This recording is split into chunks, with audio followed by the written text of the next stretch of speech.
तो गाइज आपने एक गाना तो सुना ही होगा, मैं बारिश कर दूं पैसे की, पैसों की लगा दूं ढेरी। देखिए, पैसों की बारिश करने और ढेरी करने से कुछ नहीं होगा। आपको पैसों की ढेरी और बारिश करने के साथ ही पैसों की रखवाली करनी पड़ेगी, पैसों की सुरक्षा करनी पड़ेगी, पैसों का ध्यान रखना पड़ेगा, ठीक है। और ये पैसे आपके पास कहाँ से आ रहे हैं, उन पैसों का अच्छी तरीके से आपको रिकॉर्ड रखना पड़ेगा। और पैसा कहाँ जा रहा है उसके बारे में भी आपको रिकॉर्ड रखना पड़ेगा, ठीक है। यानी कि आपके जिस प्रकार आप टेंशन करते हो कि हाँ, पैसों की लगा दूँ ढेरी या बारिश कर दूँ पैसों की, ऐसे एक मूवी है अक्षय कुमार की जिसमें ये गाना आपने सुना ही होगा, ठीक है। तो इस गाने की तर्ज पर मैं आपको बताऊंगा कि राजस्थान सरकार है, उसने भी पैसों की बारिश और ढेरी लगाने के लिए और उनका सही इस्तेमाल हो पैसों का, ठीक है। जो राजस्थान सरकार द्वारा जो वित्त प्राप्त होता है, उस फाइनेंस यानी कि उस वित्त को अच्छे तरीके से वो उनका अकाउंट बनाए, उनका लेखा बनाए, उनकी सुरक्षा करे। सुरक्षा कौन करेगा, लेखा कौन करेगा।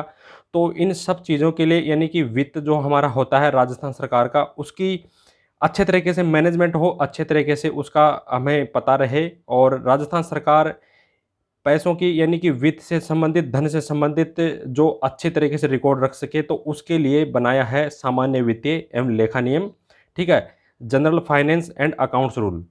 तो आपके सिलेबस में जूनियर अकाउंटेंट और टीआरए भर्ती परीक्षा में general finance and accounts rule एक सब्जेक्ट है, ठीक है। और इस सब्जेक्ट में से आपके 25 क्वेश्चन आएंगे, एक क्वेश्चन 3 अंक का रहेगा, तो 75 मार्क्स की ये सब्जेक्ट है।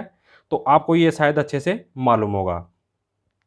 तो गाइज अब हम बात करेंगे कि जो ये आपके जीएफ एंड आर सब्जेक्ट है ना, इसमें आपके सिर्फ पार्ट फर्स्ट है और ये पार्ट फर्स्ट है आपके सिलेबस के अंदर।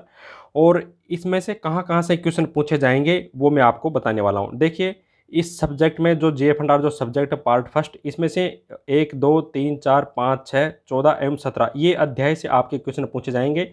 आपके सिलेबस में सिर्फ ये अध्याय यानी कि चुनिंदा सेलेक्टेड चैप्टर ही दिए गए हैं, ठीक है। इसके अलावा क्वेश्चन यहाँ से भी आएंगे, परिशिष्ट 1 से 5 की मुख्य बातें और उनके विभिन्न नियम, वहाँ से भी क्वेश्चन पूछे जाएंगे। और जो जीएफ एंड आर थर्ड है, उसके अंदर जो भी शामिल वित्तीय शक्तियाँ हैं, उनका जो प्रत्यायोजन किया जाता है, उनकी सारणी भी आपके परीक्षा में पूछी जाएगी, राइट। परिशिष्ट 8 के अंदर जो भी विभागाध्यक्षों की सूची है, जो नियम 2 सब क्लोज 17 के अंदर है, वो भी आपको याद रखनी पड़ेगी। और आईएफएमएस क्या होता है, इसकी फुल फॉर्म होती है एकीकृत वित्तीय प्रबंधन प्रणाली, यानी कि इंटीग्रेटेड फाइनेंस मैनेजमेंट सिस्टम, एक परिचय। तो ये सारी सब कुछ चीज़ें हम पढ़ेंगे, यहीं से आपके 25 क्वेश्चन बनेंगे। जिस प्रकार से हमने आरएसआर का एक वीडियो बनाया है एक, और उसमें मैंने आपको समझाने का प्रयास किया कि कहाँ कहाँ से किस प्रकार से क्वेश्चन पूछे जाएंगे और आपके सिलेबस में क्या क्या टॉपिक है। तो कुछ इसी प्रकार से हमने आपको जीएफ एंड आर के बारे में बता दिया कि जीएफ एंड आर क्यों बनाई गई है, क्या चीज़ है, और ना, और ये रूल्स क्यों बनाए गए हैं और किसके द्वारा बनाए गए हैं, और इसमें हम क्या क्या पढ़ने वाले हैं, ठीक है। तो गाइज आपके सिलेबस में ये देखो अध्याय है, पहला अध्याय जिसका नाम है प्रस्तावना और परिभाषाएं। इसमें नियम संख्या 1 से लेकर 4 तक हम पढ़ेंगे। दूसरा अध्याय है वित्तीय प्रबंध एवं नियंत्रण की सामान्य प्रणाली, इसमें नियम संख्या 5 से लेकर 26 तक पढ़ेंगे। तीसरा अध्याय है राजस्व एवं प्राप्तियां, 27 से लेकर 41 तक नियम पढ़ेंगे। चौथा अध्याय है सरकारी धन की प्राप्ति, यानी कि सरकारी धन कहाँ से प्राप्त होता है, उसकी अभिरक्षा यानी सुरक्षा कैसे करें एवं उसका कोषागार में भुगतान कैसे करें। तो ये हम नियम संख्या 42 से लेकर 60 में पढ़ेंगे। और पांचवा अध्याय है स्वीकृति की शक्तियाँ, वो पढ़ेंगे हम 61 से लेकर 73 तक नियम में। छठा अध्याय है भुगतान यानी कि पेमेंट्स, तो इसमें 74 से लेकर 124 तक हम नियम संख्या पढ़ेंगे।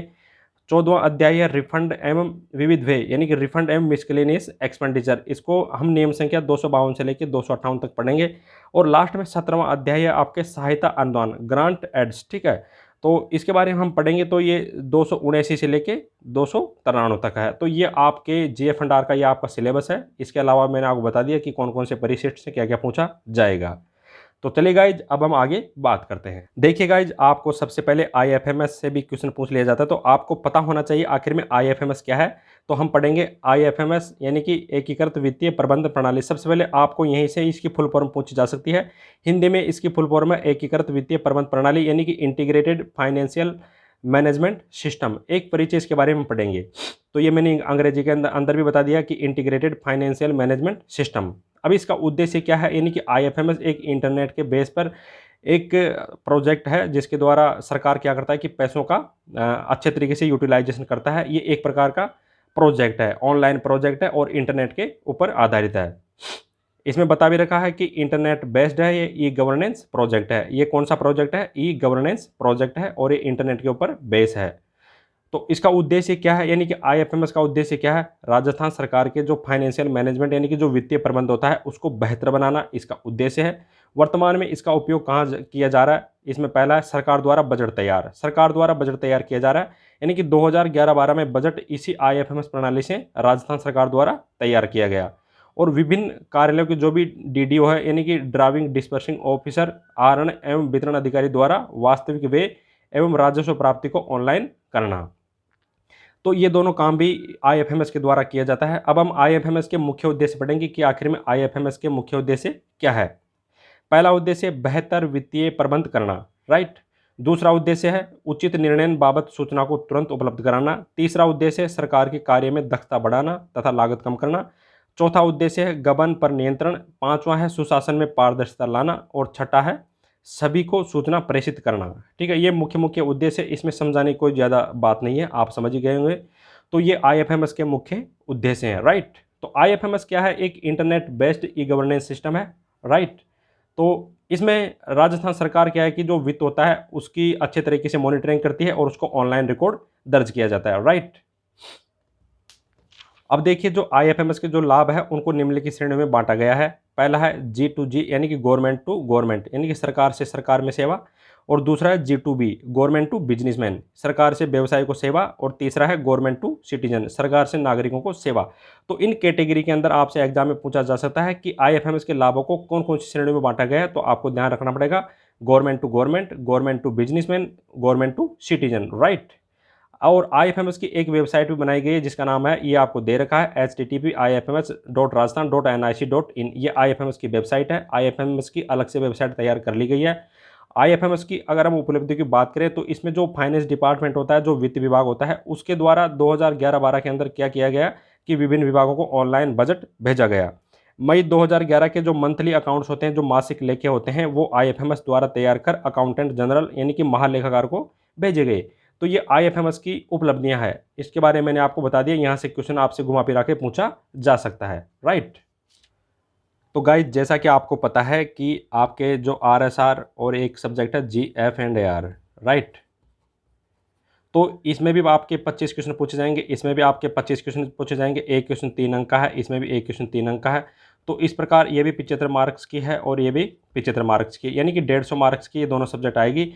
और आप यकीन नहीं करोगे, इसमें कई विद्यार्थियों के फुल में से फुल मार्क्स आते हैं, 150 में से 150 मार्क्स आते हैं। अगर आप 150 में से 150 मार्क्स लाना चाहते हैं तो यूट्यूब पे जो मैं वीडियो अपलोड करता हूँ आप उनको फुल वॉच करें, ठीक है, उनको फुल वॉच करें और आपको इसमें प्रॉफिट मिलेगा। आने वाले वीडियो में मैं आपको बताऊंगा कि कहाँ कहाँ से कैसे कैसे क्वेश्चन पूछे गए और आपको और किस प्रकार से तैयारी करनी पड़ेगी। तो आप बिल्कुल निश्चिंत रहें, आप अच्छे से तैयारी करें।